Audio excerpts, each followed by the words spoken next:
Oke, hikmah yang ke-123. Idza arada ayyudhira fadlahu 'alaika khalaqa wa nasaba ilaika. Nah, ini penjelasan lebih detail dari hikmah yang sebelumnya ya.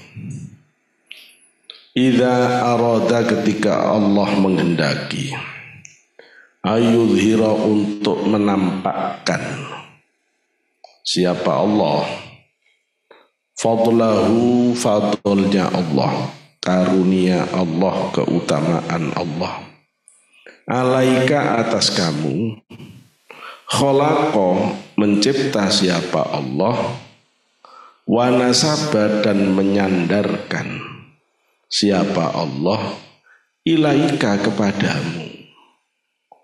Allah kalau menunjukkan karunia-Nya kepada seseorang, maka Allah akan mencipta amal perbuatan, yang amal perbuatan itu disandarkan kepada orang itu, sehingga orang itu menjadi orang yang istimewa. Ya, padahal dia cuma ketempatan. Allah kalau mau memuliakan kamu, maka Allah ciptakan ilmu, yang ilmu itu diletakkan di dalam otak yang sebelumnya Allah sudah siapkan dengan sebaik-baiknya, sehingga kamu kemudian menjadi pintar. Pinternya kamu itu sebenarnya karena kamu dipilih untuk menjadi tempat ilmunya Allah. Sehingga orang menyandarkan kepintaran itu tidak pada Allah tapi pada kamu. Gitu loh. Itu Pak Arman itu keren itu fisikanya, gitu kan? Aslinya ya Gusti Allah sih pinter. Artinya ilmunya dari Allah. Ya, aslinya ilmunya dari Allah. Satu hari ada seorang ulama yang didatangi Rasulullah. Terus Rasulullah ngasih ilmu. Terus setelah Rasulullah ngasih ilmu, dia menjadi mudah membaca apapun. Menjadi pinter. Terus satu hari ada orang yang kasyaf tahu kalau dia ini ilmunya laduni. Terus dia ngomong, ya, satu hari orang yang ilmunya laduni terus ngomong begini, saya ini tidak punya apa-apa, wong semuanya dari Rasulullah. Kata orang yang kasyaf ini, ya Rasulullah milih itu udah keistimewaan bagi kamu. Loh gitu loh ya. Allah milih kamu jadi ahli agama, itu keistimewaan. Ada orang yang hidup hari ini ahli lotre. Ya apa besok di akhirat itu? Ya, sama-sama jatuh cinta. Kalau Allah menjatuh cintakan kamu pada orang yang alim, khusyuk, baik, kamu muliakan Allah dengan cinta itu. Tapi kalau kamu jangan kamu dah. Ada orang dijatuh cintakan pada pelacur. Coba. Apa ndak sengsara orang itu? Orang cinta itu buta, orang cinta itu tidak ada logikanya. Kalau ada logikanya bukan cinta, namanya matematika. Itu loh ya. Ya tapi itu kan siksaan. Mau jatuh cinta kok istri orang. Ya itu gede oleh Allah. Disiksa. Loh yang begini itu siksaan. Ya, jadi dilihat dari keadaannya saja. Sudah Allah itu kalau mau memuliakan kamu, Allah akan ciptakan kebaikan, yang kebaikan itu nanti akan menyandar kepada dirimu, gitu loh. Itu kerennya Gusti Allah itu begitu. Padahal ya Gusti Allah sendiri yang punya kemuliaan, Allah yang menciptakan kemuliaan. Cuma saking baiknya Allah, kemuliaan itu kalau sudah muncul pada dirimu, yang dipuji-puji itu dirimu. Tapi kalau kamu itu sudah alim, sudah kasyaf, kamu tidak akan mau dipuji. Seperti Robi'ah. Falal hamdu fi dha waladhaka li walakin lakal hamdu fi dha wadhaka. Kata Robi'ah begitu, tidak, bukan aku yang pantas dipuji dalam hal ini dan itu. Tapi Allah yang pantas dipuji dalam hal ini dan itu. Gitu loh. Itu karena orang sudah tidak ada. Maka orang sombong itu adalah orang yang paling buta. Buta atas kuasa rahmat dan fadl Allah. Maka orang yang sombong itu tersiksa, teradab karena dia tidak bisa mengerti siapa sang pemilik keistimewaan itu. Makanya Allah muak dengan orang sombong karena dia sudah dikasih, tidak bisa berterima kasih, malah meniadakan yang ngasih, terus dia mengakui dialah yang memiliki itu semua. Kan kurang ajar orang kayak gini nih. Makanya iblis itu meskipun udah ratusan tahun dengan reputasi intelektual yang sangat istimewa, itu terus dia hancur lebur hanya dengan karena kesombongan, gitu loh ya. Kalau orang tidak ngerti, masa ya Gusti Allah tega banget ya. Iblis ratusan tahun taat, tidak pernah maksiat sedikit pun, tidak pernah iblis itu zina, tidak pernah. Kok Gusti Allah tega-teganya ya kamu ya, ngawur. Kamu tidak ngerti nilai kesombongan itu menodai seluruh kebaikan. Ya. Coba sekarang kamu tak beritahu ya, satu keburukan itu bisa meniadakan seluruh kebaikan. Ada orang kaya raya, tak kasih sifat satu, tapi kikirnya Masya Allah. Terus untuk apa? Coba, padahal cuma satu sifat itu, kikir. Wah, wis repot. Ya, repot. Ada orang kekuasaannya sangat luas, tapi otoriter, hilang sebaiknya. Gitu ya. Ada orang ahli ibadah, ahli ilmu, tapi sombong. Ya selesai. Ya selesai.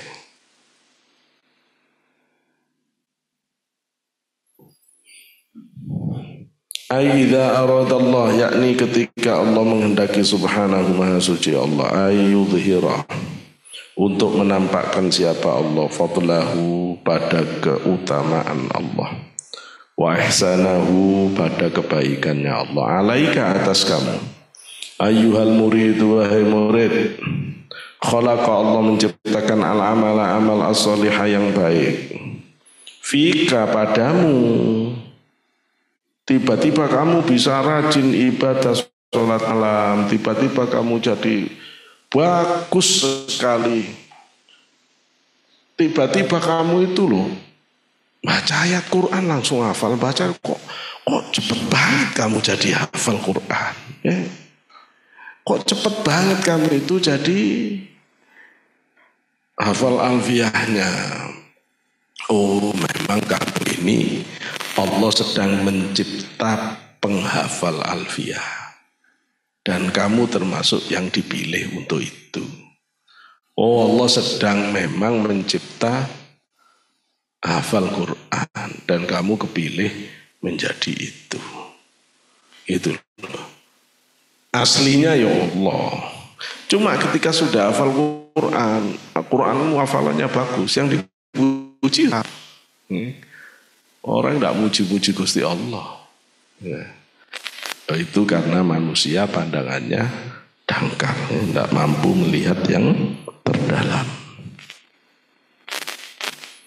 Wa nasabahu, dan Allah menasabkan, menyandarkan ilaika kepada kamu, ala alsinatil abidi, atas lisan-lisan al-abid, orang yang ahli ibadah, bi ayutlaqa, dengan dimutlakkan,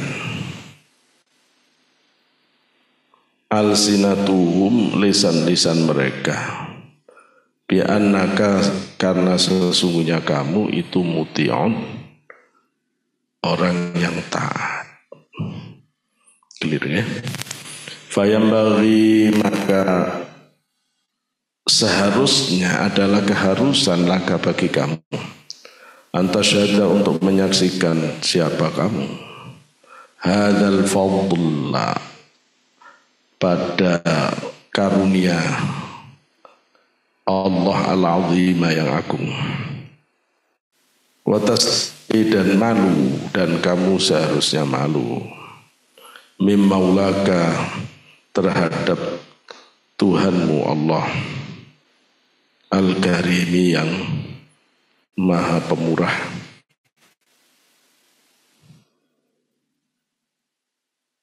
La tata'addab, hendaklah kamu beradab, biqauli Sahal ibni Abdillahi radhiyallahu anhu, hendaklah kamu beradab dengan ucapannya Sahal bin Abdullah At-Tustari radhiyallahu anhu. Sahal Tustari itu yang makannya 3 hari sekali. Seringkali dia makan 7 hari sekali. Kalau dia mondok di MM, pasti pengeluarannya paling sedikit itu. Ya. Jadi makannya nunggu Sabtu, nggak perlu kiriman.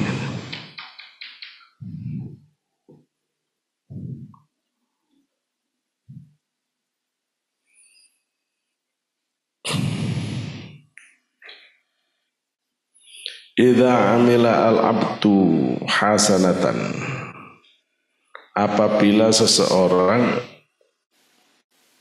beramal hasanatan, yang baik, suatu amal baik.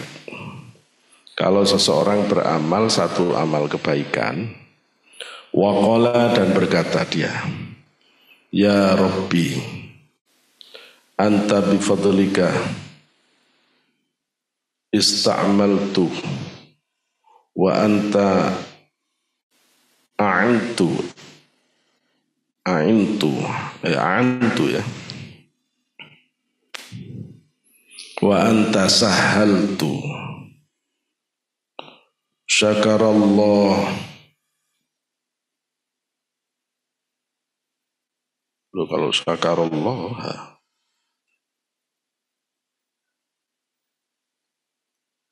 punyaanmu ada syakar.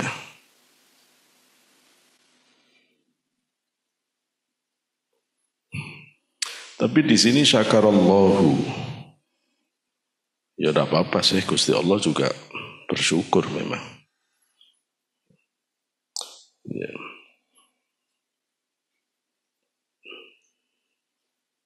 Tapi ini mestinya bisa juga dibaca syakarallaha ta'ala lahu, tapi ada lahu, karena ada lahu.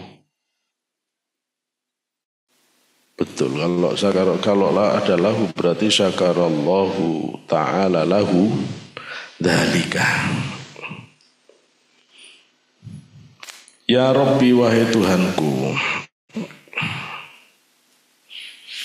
kalau seseorang melakukan amal kebaikan, terus dia ngomong begini, wahai Tuhanku, anta bifadlika, kamu dengan karuniamu,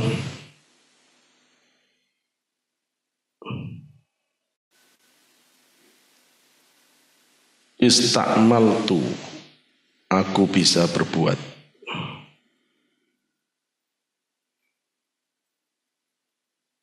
wa anta a'antu, dan kamu ya Allah yang menolongi aku, wa anta sahaltu, dan kamu ya Allah yang memudahkan aku.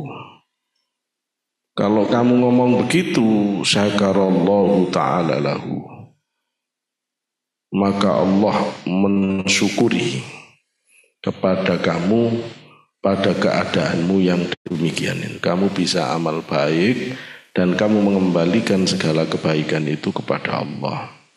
Ya Allah, alhamdulillah ya Allah, aku bisa sholat jamaah. Tunjukkan saya sehingga saya bisa berbuat kebaikan sholat jamaah ini ya Allah. Kamu yang menolong saya untuk mampu sholat jamaah ini ya Allah. Kamu yang memudahkan hati saya sehingga saya bisa ringan untuk menjalankan sholat jamaah ini. Kalau begitu kamu disyukuri oleh Allah kamu. Ya. Keadaanmu yang begitu itu akan disyukuri oleh Allah. Wa qala lahu, dan Allah akan ngomong ke kamu. Ya abdi, wahai hambaku, bal anta at-ta'ta.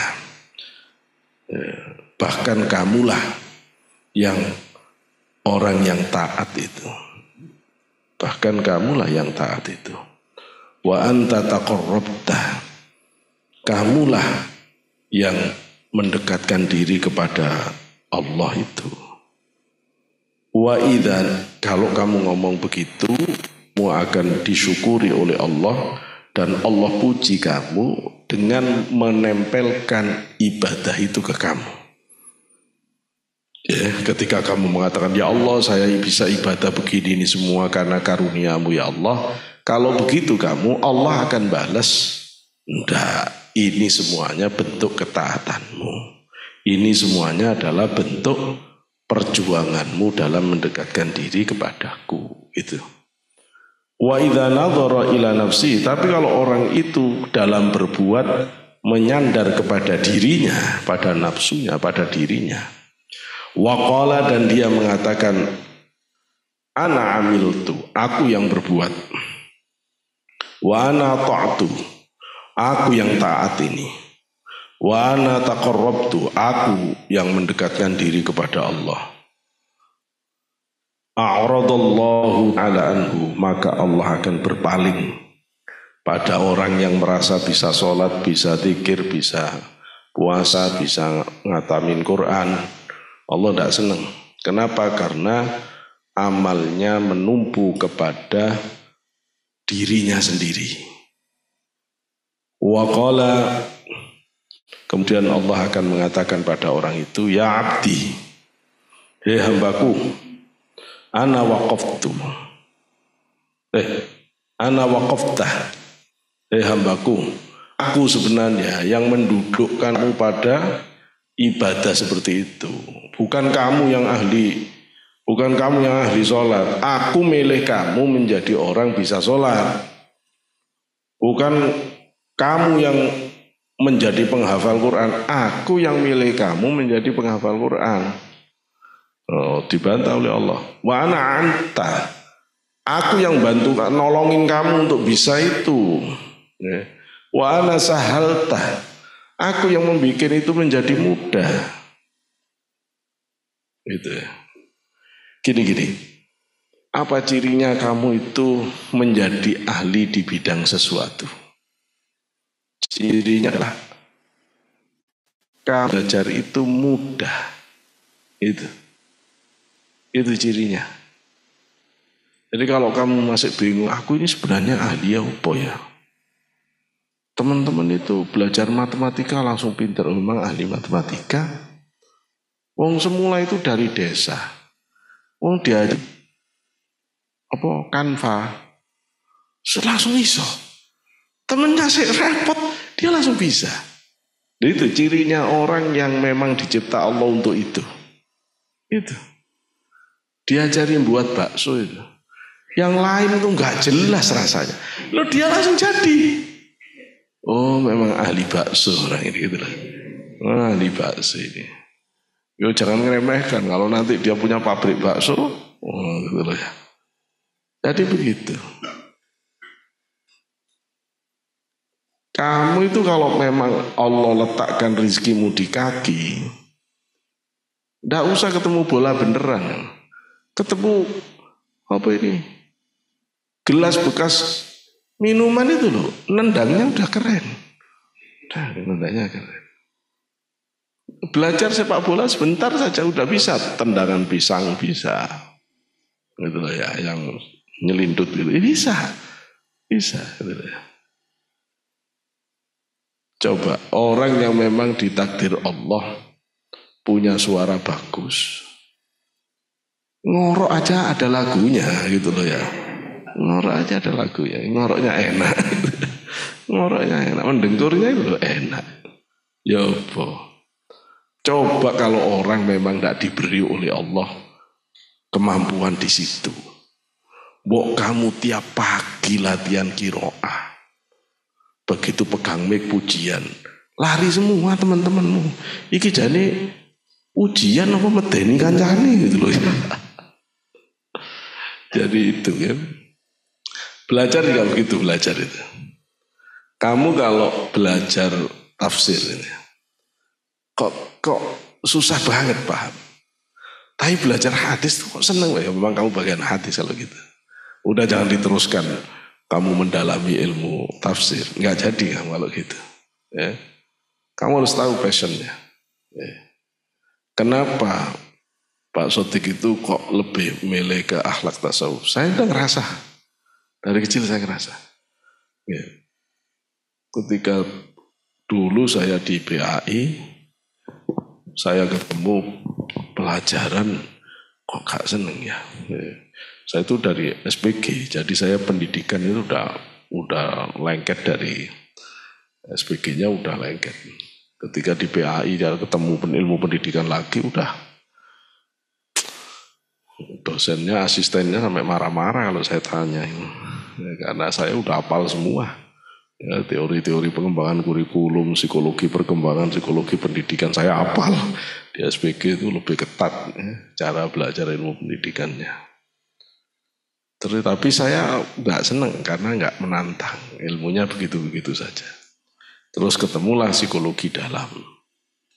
Temu psikologi perkembangan, cuman gini-gini. Terus ada psikologi dalam, psikologi analisis. Psikologi analisis seru gitu, ada anak seru ya. Baca pikirannya Adler, Jung, pikirannya Sigmund Freud gitu ya.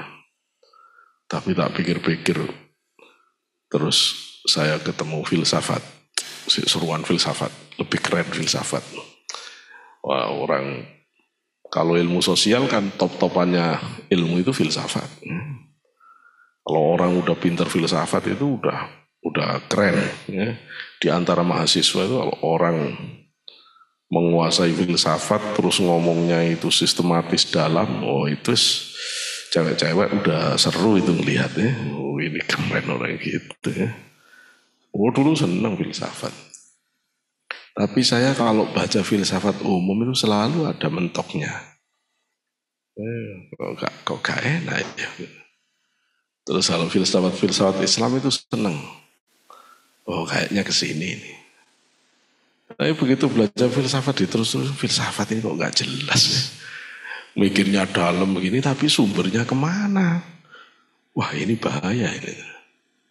Akhirnya ketemu tasawuf. Nah di tasawuf itulah berpadu antara berpikir dalam sistematis rasional dengan dalil-dalil ya, dan kebenaran hakiki. Itu yang sudah. Makanya terus di sini saya lebih merasa ketemu rumahnya. Nah setiap orang akan punya itu. Kamu kalau bisa ngerasakan itu, kamu bisa optimal. Ya, kamu bisa optimal. Dan nanti kamu akan punya sensitivitas yang lebih dari orang lain. Kalau kamu memang ketemu bidangmu itu. Ya. Jadi jangan ikut-ikutan.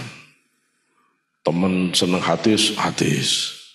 Teman senang fikih. Jangan begitu. Kamu benar orang fikih bukan. Kamu benar orang tafsir atau bukan ya. Di situ. Nah itu yang Allah mau itu kamu jadi apa gitu loh ya.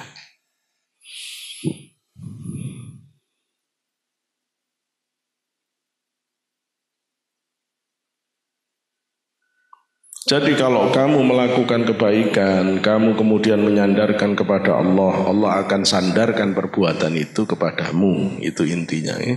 Tapi kalau kamu melakukan kebaikan, kamu menyandarkan kebaikan itu pada dirimu, Allah marah. Allah kemudian menggugat keyakinanmu bahwa kamu bisa sholat, bisa pinter, bisa zikir, bisa ngaji itu karena kamu, maka Allah bantai. Aku yang membuat kamu bisa itu, aku yang memudahkan kamu bisa, aku digitukan oleh Allah. Wa idza amila sayyi'atan, apabila kamu melakukan perbuatan buruk, wa qala, dan kemudian kamu mengatakan ya Rabbi anta qadarta wa anta qadaita wa anta hakamta ghadabal maula alaihi. Kalau kamu melakukan maksiat terus kamu ngomong, wahai Tuhanku, sesungguhnya kamu yang sudah menakdirkan saya mencintai suami orang lain. Sesungguhnya kamu ya Allah yang sudah mentakdirkan saya mencintai istri orang lain. Sesungguhnya kamu ya Allah yang sudah menetapkan dalam qadha-Mu sebelum terjadi itu. Sesungguhnya kamu ya Allah yang sudah menetapkan aturan bahwa aku memang jatuh pada kesalahan. Marah Gusti Allah kalau begitu kamu. Ngawur kamu. Kamu menyandarkan keburukan kepada Allah. Ya. Tapi kan yang menjatuh cintakan saya Allah, Pak. Udah tahu itu namanya kamu diuji, goblok. Itu loh. Kamu lo diuji begitu, mbok praktek nih. Ujian itu kalau jelek jangan dipraktekkan. Kalau baik dipraktekkan, gitu loh ya. Aku tidak punya. Pas kamu bawa pisau, kadang-kadang di hatimu ada kan, tak tusuk orang ini bisa, gitu kan? Ya meskipun iseng. Loh iya kan? Loh Pak Soti kok, ya saya juga begitu, ada pikiran begitu, namanya setan. Ya ada begitu, ya jangan dituruti. Kalau setiap ada perasaan, berarti ini Allah yang memberi perasaanku kepada ini. Terus, jangan gitu, tidak semua perasaan itu terus harus diucapkan, gitu loh ya. Kalau begitu caranya kamu goblok kamu, gitu loh ya, tidak begitu. Ya harus tahu kapan. Bahwa manfaat enggak, ke masa depanmu bener enggak, nabrak syariat enggak, bertentangan dengan nilai-nilai norma enggak. Kalau jangan diteruskan, kalau sudah bertentangan jangan diteruskan. Begitu jadi orang itu, jangan terus asal ada perasaan jalan, ada perasaan jalan. Yo kambing ya pakai perasaan kalau cuma begitu, gitu loh ya. Enggak begitu, enggak begitu.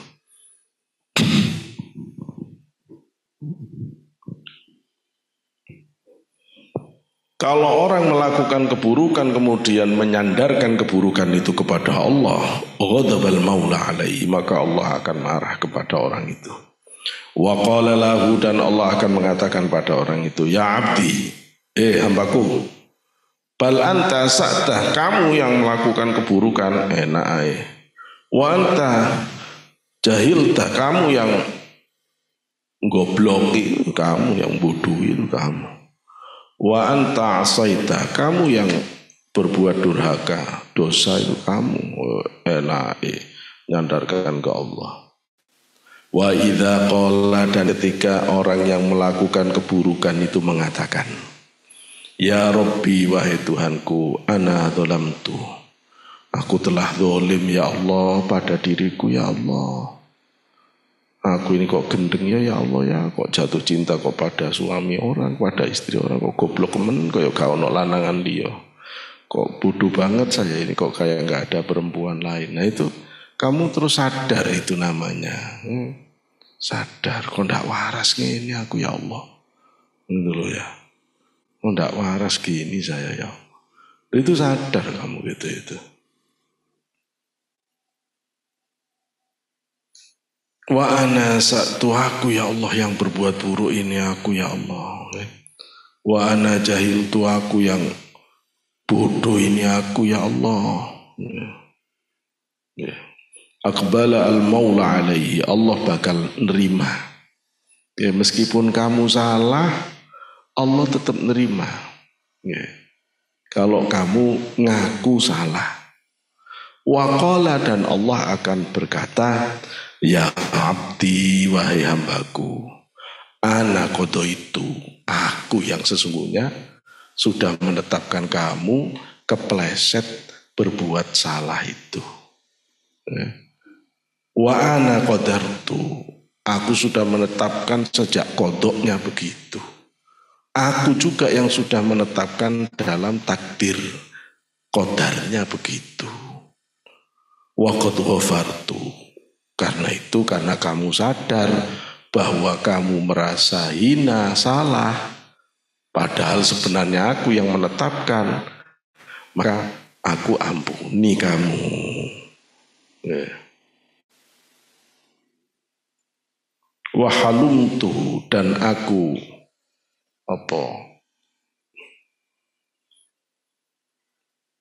menyabari kamu, film ya. Wa satartu, dan aku yang nutupi aibmu. Gini, apa bedanya orang jatuh maksiat kemudian mengatakan, ya Allah, kamu sudah nakdirkan saya memang kamu takdirkan maksiat ya Allah, memang kamu yang nakdirkan saya sejak zaman kodokmu sudah begini ketetapannya. Akhirnya aku ya jatuh kepada maksiat ini ya Allah. Kok Allah jadi marah? Tapi begitu yang kedua, orang itu ngaku aku yang telah berdosa ya Allah, aku yang telah menganiaya diri sendiri ya Allah, ampuni aku ya Allah. Kok malah Allah mengatakan, enggak, sebenarnya itu aku yang sudah netapkan kok. Sejak kodok itu aku sudah tetapkan. Aku kok sebenarnya yang memang nguji kamu kena kodar kepleset ke dosa begini ini. Aku kok yang netapkan ini. Coba, kamu bisa ngerasakan itu. Kalau kamu orang kritis, kamu kan mengatakan, kalau kamu ketemu Gusti Allah sekarang kan podo ae Gusti. Ya, antara ucapanmu Pak yang pada orang yang mengatakan aku yang sudah kamu takdir begini ya Allah, dengan orang yang mengatakan aku yang melakukan dosa ini, ampuni aku ya Allah, kan sama aja, ujungnya juga kamu mengatakan itu aku yang menentukan ya Allah. Begini ya, begini. Pada orang yang pertama kamu tidak melihat karunia Allah. Kamu melihatnya pada kebaikan, kamu melihat pada dirimu. Sehingga Allah marah. Pada keburukan kamu melihat ke Allah. Sehingga tidak ada tanggung jawabmu. Gitu loh. Allah memberikan keburukan itu dalam rangka kamu biar punya rasa bersalah. Supaya kamu punya tanggung jawab minta maaf ke Allah. Karena Allah menciptakan dosa itu karena Allah ingin menunjukkan dirinya sebagai pemaaf. Lah Allah kapan jadi pemaaf? Kalau kamu minta maaf. Kapan kamu minta maaf? Kalau kamu sudah bersalah. Lah kalau kamu tidak pernah salah, kapan Gusti Allah bisa maafkan kamu? Kamu tidak pernah minta maaf. Jadi Allah menjatuhkan orang kepada dosa itu karena memang Allah nakdirkan. Soalnya kalau orang itu tidak ada yang berdosa, terus apa gunanya Allah punya sifat Al-Ghaffar? Apa gunanya Allah punya sifat Ghafurur Rahim? Siapa terus yang diampuni kalau nggak ada orang salah? Makanya ada hadis ini. Hati-hati tapi ya, ini anak muda soalnya takut saya jelaskan gini. Ada hadis sahih. Rasulullah mengatakan begini, seandainya kamu itu tidak pernah maksiat sama sekali, Allah akan ganti dengan generasi yang soleh kemudian jatuh kepada maksiat, Tapi kemudian dia sadar, tobat, dan kemudian Allah mengampuni. Karena Allah ingin menunjukkan dirinya sebagai Al-Ghaffar, Ghafurur Rahim. Tuh gitu loh. Nah, kemudian para ulama ada yang merumuskan dalam istilah kullu isaati adabin tuthmirul adabah falaisa bi isaati adabin. Ya. Itu yang dipesankan Yai Asrori waktu saya ketemu beliau pas ceramah, ya, saya ingat banget ya. Itu ternyata makolahnya Abul Abbas Al-Mursi, gurunya Syekh Mu'athaillah Sakandari. Setiap keburukan yang melahirkan kebaikan, maka sesungguhnya dia bukan keburukan. Ya. Kamu itu kurang rajin, ya, kurang rajin. Terus temennya sudah bangun sholat subuh, kamu sih tidur. Temennya gregeten, bano, biarkan aja, biarkan sekalian, biar tahu. Wah, akhirnya temennya kuliah semua, kamu sih tidur aja. Padahal kamu sedang ada pelajaran sangat penting, yang pelajaran itu disuting, dilaporkan ke orang tua masing-masing. Lah kamu gak ada. Wah, akhirnya kebongkarlah keburukanmu yang males itu. Nah, kebongkar males itu kan kamu jatuh pada salah.